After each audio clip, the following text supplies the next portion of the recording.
Mais avant ça, j'avais fait un parcours d'éthique médicale, c'est-à-dire de réflexion sur le juste, l'injuste, le bien, le mal. Tu vois, est-ce que ce qu'on fait, c'est toujours adapté et bienveillant?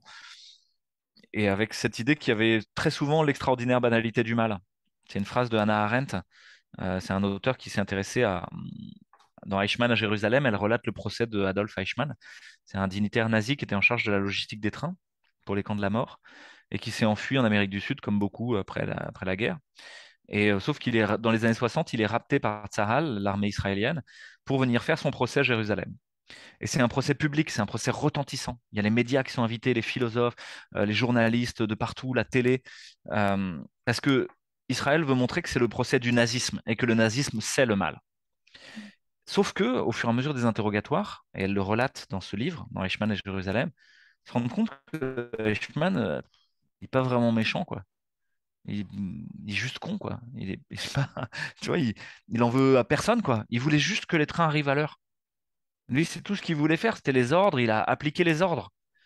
Et, euh, et elle raconte dans ce livre-là, mais dans d'autres aussi, de ce qu'elle appelle Amtssprache, le langage bureaucratique. C'est-à-dire plein de gens qui se réfugient derrière l'ordre qu'on leur a donné. Ouais. Ah, c'était la décision de notre institution. Mhm. Non, c'est les règles de l'établissement, vous comprenez, monsieur. Ah non, c'est le ministère qui nous oblige. Et qui ne reprennent jamais leur responsabilité individuelle de dire non, ces règles ne vont pas. Et qui sombrent, et ça, quand elle l'écrit, c'est une déflagration dans l'histoire de la philosophie morale, hein. Il y a vraiment un éclair dans la pensée. Elle parle de l'extraordinaire banalité du mal. Mhm. Alors, ce qui est heureux, c'est qu'il y a aussi une extraordinaire banalité du bien. Ouais. C'est-à-dire qu'il y a plein de gens qui, à plein d'endroits, font le bien.